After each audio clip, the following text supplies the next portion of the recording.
Shalom, this is Levi Shore. Welcome back to Swing Good Torah. So, for a long time, I've heard this idea about the 36 hidden Tzadikim, the 36 righteous men, and then in their merit, they hold up, they sustain the whole world. So, I always wondered, it sounded very mystical. I always wondered, like, do they know each other, or is it even hidden from them? Do they not know if they're, part of the special 36? So, I decided recently to look it up and see where in the Torah this whole idea comes from. So it's very interesting. So the first source I found is in the Gemara. It's from Sanhedrin 97b. Let me bring it up on the screen here, and we'll start going through the Gemara.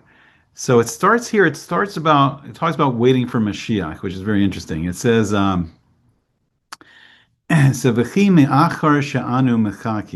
we're here at the end of the days. We're at the Acharis Hayami, the end of the days, and we're still waiting for Mashiach.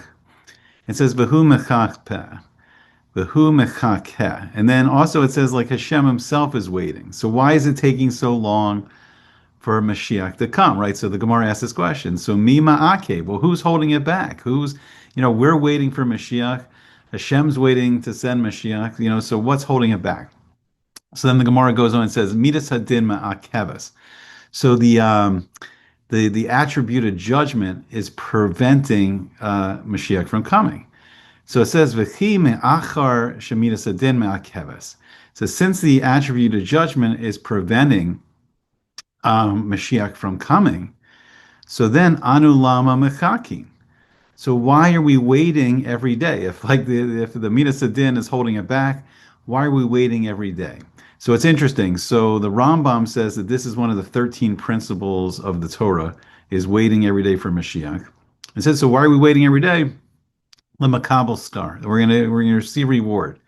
And then there's this pasuk from Isaiah 30:18, which is very interesting. It says, Shnamar ashrei kol choche lo. Praiseworthy or happy are those that wait for him. So everyone that's waiting for Mashiach to come every day, they're receiving this great reward, and they're happy and praiseworthy. Right, so then Abaye makes this statement. So Amar Abaye says, Lo peches alma mitelasin beshita sedike demekable ape shechina b'kol dara. So this is very interesting. So Abaye says that the world has no fewer than 36 righteous people in every generation who greet the Shekhinah, who greet the divine presence of Hashem in every generation. And then it brings this pasuk again from Isaiah 30:18, and it says, Ashrei kol choche lo. It says, praiseworthy or happy are all those that wait for him. And then it takes the word lo for him, to him, and we see the gematria, so the numerical value of these two words. So the numerical value of lamed is 30, and the numerical value of the vav is 6, so we have 36. So we get talasim v'shita habu, so there's 36 people. So Eini, so is this right? It says, but v'hamar Rava, but Rava says, dara dekame kusha berichu tamne sari alfe parsa have. But Rava says something different. Rava says that there's a row of tzaddikim, a row of righteous people standing before a Kadosh Baruch Hu, the Holy One, blessed be He, and it extends for 18,000 parsas. So that's a huge distance of all these tzaddikim. So now we have this huge question. So Abaye is saying 36, and Rava is saying 18,000. So Shnei and he brings another pasuk.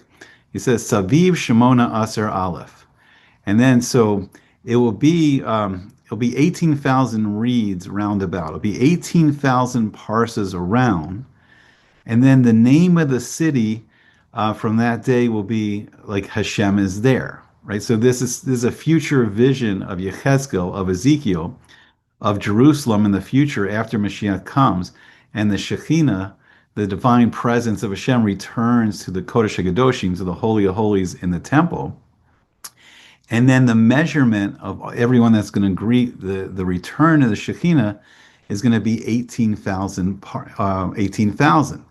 So we have a huge, kasha between Abaye and Rava. Is it only just 36 people that are going to greet the Shekhinah, or is it 18,000?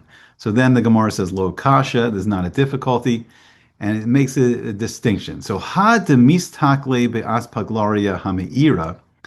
So the 36 are going to be those who have these very clear prophetic visions, and they see through like this shiny glass or a shining lens. And then Vaha in the 18,000, the mistak lebe aspa gloria she'ena meira. And then there's going to be the 18,000, and they're going to see it through a glass that's not shining. Okay, so what does that mean? So I thought one way to try to give us an idea of what that means is that if you think about it, so if what's a window that's not shining? So if you think about the window of a house during the day, if you're outside the house, you have all this bright reflection off the glass, and it's very hard to see through the glass into the house. So that's a little harder to see. But if you think about the same glass at night, then when it's dark outside and there's light coming from the house, it's really clear to see in that window into the house. And I think it's something like that. Speaking of the clarity of their vision of the Shekhinah. Okay, so that's the first place where we see this idea. Um, so then it says like Yechezkel's vision, he's like the circumference of Jerusalem is going to be 18,000 parsa. And then the name of the city in the future will be Hashem Shema. Like Hashem is there. Like, you know, people, when people come to Jerusalem in the future and there's the Beis HaMikdash, there's the temple, they'll be able to see again, they'll know that the Shekhinah is resting in the temple. All right, so it says in the Tikkun Zohar 50b, it says something very interesting. It says there's actually 72 righteous people in every generation. And this, it says, corresponds to the 70 members of the Sanhedrin, along with Moshe and Aaron. So the first Sanhedrin was in the days of Moshe Rabbeinu, in the days of Moses, and there's 70 people in the Sanhedrin. And then Moshe and Aaron were members of the Sanhedrin, and so that brings the number up to 72. So then it says something really fascinating. So in every generation, so there's 36 Tzadikim in Eretz Israel, in the land of Israel, and then there's also 36 Tzadikim in Chutz La'aretz and all the rest of the countries around the world. So then it could be that the number is 72. So very fascinating. Okay, so the next place we'll look is we're going to have another Gemara here. Let me bring this up. Let me get this up here. Let me share it. And this is from Sukkah 45b. This is from the Gemara there in Sukkah. All right, so here it says, V'yamar Chizkiah Mar Rabbi Yirmiyah Meshum Rabbi Shimon ben Yochai. So Chizkiah says in the name of Rabbi Yirmiyah and the name of Rabbi Shimon bar Yochai. And he says, I've seen members of the, what he called the B'nai Aliyah, the children of like great spiritual elevation. He says, V'hein mu'atin, but they're very few. There's not so many of these people in the world. So Rabbi Shimon bar Yochai says, very interesting. He says, Im elef hain. If there's 1,000 of these righteous people in the world, aniyu v'ni mehen. Then me and my son Elazar. So this is Rabbi Shimon bar Yochai and his son Elazar. Then they're part of this 1,000. He says, Im mea hain. If there's only 100 righteous people in the world, he says, aniyu v'ni mehen. He says, I and my son are part of that 100. And then he says something really fascinating. He says, Im shnayim haim. If there's only 2 righteous people in the world, aniyu v'ni haim. Then me and my son are part of this group. Okay, so how? Okay, it sounds very arrogant. I mean, this was the great Rabbi Shimon bar Yochai. I mean, so what brought him to this great level of spiritual elevation? So there's a famous story that there was a decree put on him by the Romans, and they wanted to kill him. So he and his son Elazar, they hid in the cave for 13 years. And while they were in the cave, they had this miraculous existence, and they learned Torah from Eliyahu Hanavi, from Elijah the prophet. And then after this time, he was able to write the great spiritual secrets, and he wrote the Zohar and the Tikkun Zohar. So they were very elevated. So then it goes on. It says, Umi zutre kule hai. And it says, well, are they so few? Could it really just be 2 righteous people in the world in every generation? So Vaham or Rava. So Rava again, he's going to say his opinion. He's going to say Tam Mesari Alfe Have Dara Dekame Kusha Barichu. So once again, Rava is going to say, he says there's 18,000 righteous individuals in a row before the Holy One, blessed be He. And again, he quotes this pasuk from Yechezkel, Ezekiel 48:35. And so according to Rava, there's a great amount. It's not just 2, there's a great amount of righteous individuals in the world. Once again, the Gemara clarifies, it says lo kasha. It says ha mist kali be'aspaglaria hamira, that the few are those that see like the prophetic visions through a glass or a lens that's illuminated.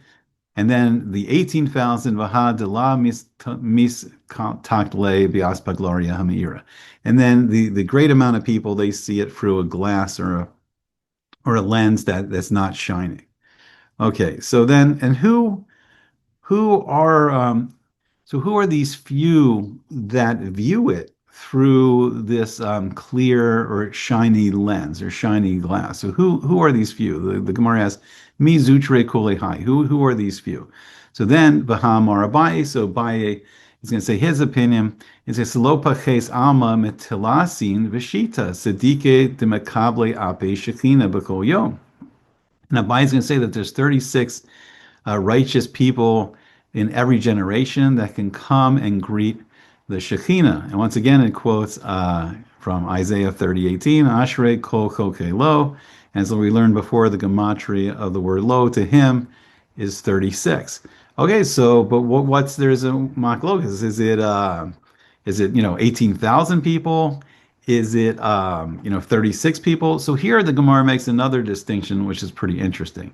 So here it says it's not a kasha, it's not a difficulty. It says ha da'ili bivar, ha da'ili belovar. So here we see a distinction that there's some people that can enter the high spiritual worlds, Hashem's throne room.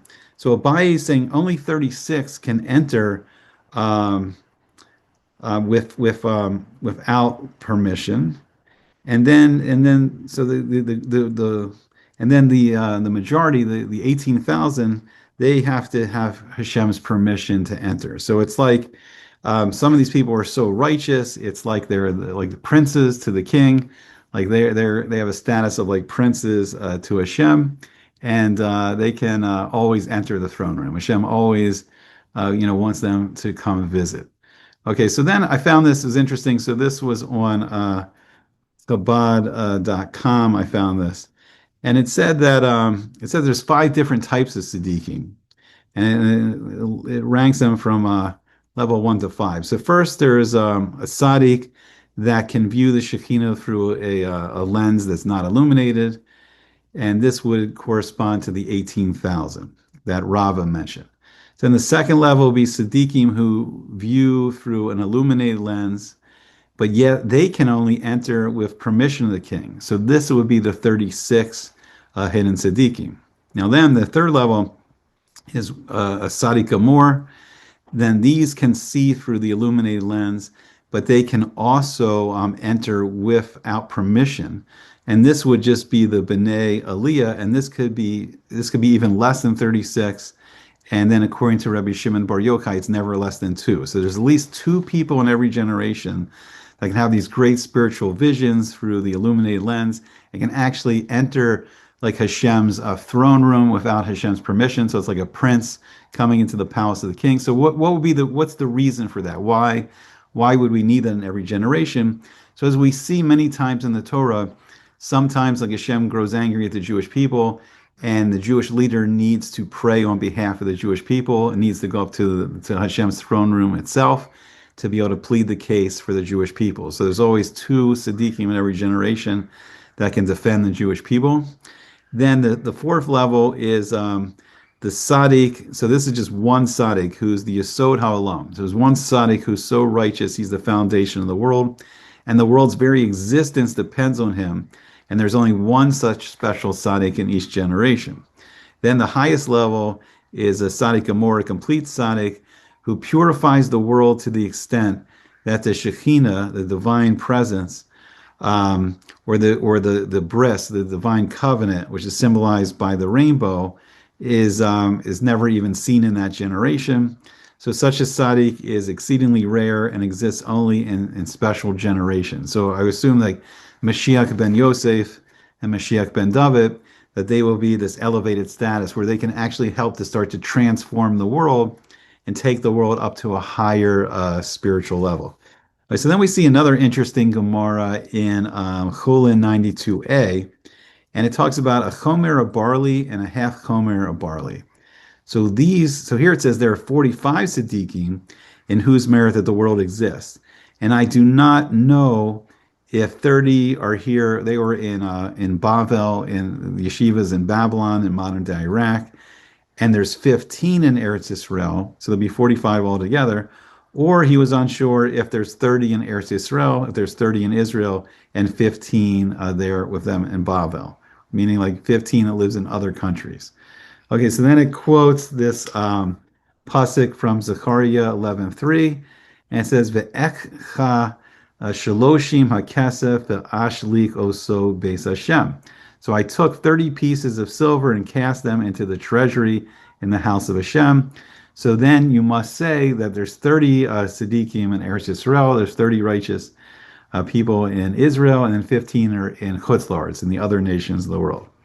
Okay, so Bai says, and most of the tzaddikim are found in the synagogues in the upper room. So this is referring to the 15 tzaddikim that were in Bavel. And he says, and this is what is written: if it is good in your eyes, give me my pay, and if not, refrain. And they weighed for me my salary, my sakari, 30 pieces of silver. This is from Zechariah 11:12. So I think what Abai is saying here is they're not what it means by the upper rooms. It's like these are not the prominent people. They're just constantly learning Torah. They're delving into all levels of the Torah, but they're not known to the public. They're just always there. They're learning, but in their upper floor of the synagogue, they're not in the main floor, or like the rabbi of the shul is, or the great Rosh Yeshivas are leading the yeshivas. They're kind of hidden from view, but really it's like their Torah learning has lending us a lot of merit to sustain us. Okay, so Rabbi Yehuda says, he says that these are the 30 tzaddikim among the nations of the world, in whose merit the nations of the world, the Ummos HaOlam, exists. So not only do the tzaddikim bring great merit to the Jewish people, but these 30 tzaddikim help sustain the whole world. They bring merit by living in these other countries around the world and learning Torah.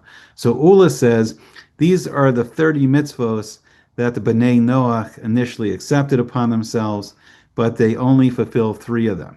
So now there's 7 mitzvahs Bnei Noach, like every person in the world descended from Noah after the flood. And initially they accepted 30 mitzvahs, and now there's 7 mitzvahs of the Bnei Noach. And so these 3 mitzvahs, it says, one is that they do not write a kasuva for 2 zacharim, meaning they will not have the mitzvah that 2 men, should be married. So one is that they do not weigh the flesh of the dead in the butcher shops, the makulin. It's very strange because we see like the first one, like is no longer being upheld by the world, and then it lowers like the moral standard of the world so much that then people could actually sell like human meat to eat in the stores. It's like a horrifying. And then the other mitzvah is that they honor the Torah. So these 3 mitzvahs, all the people in the world initially accepted, and then it's a scary thought, and we see it in our days that these mitzvahs are not fully accepted around the world. So this is what got me interested in the whole subject, and I saw this article in Yeshiva World News, and it really made me, and it mentioned like the 36 hidden tzaddikim, and I really wonder. It talked about this extraordinary tzaddik that was just nifter, unfortunately, and I wonder if he was really one of the 36 hidden tzaddikim. So it's an article, and it says, Brooke Dayan Emes, Hamakubo, Hatzadik, Harav, Alter, Dovid Stern, Sal passes away. So the article, it says, Sahamakubo, Hatzadik, Rav Alter, Dovid Chaim Stern, Sal. He was nifter early Wednesday morning at Lanedo Hospital in Kiryas Sands in Netanya at the age of 93. This was on August 27th. It's a little bit ago. So the Nifter was born in Slovakia to his father, Harav Yisrael Zachariah Sternsal, a major supporter of Torah and Chesed, and the owner of the Dagan flour mill in Bnei Brak, one of the foremost Talmidim of the Chazon Ish, and a close confidant of Rebbe Aaron of Belzal and the Kresh Nifer Rebbe. Sorry if I'm not pronouncing that correctly. So the family fled from Europe to the pre-state Israel, where as a Bakr he learned at the Panovich Yeshiva where he developed a close relationship with Hagon Harav David Pivarsky and Hagon Harav Yechezkel Levenstein. He was also very close to the Chazon Ish, who imparted him a lifelong path in distributing tzedakah, as well as to the Steipler Gaon, under whose instruction he eventually founded the Chazon Ish Kupos Tzedakah, one of the first tzedakah funds to establish in Israel to distribute money to needy families.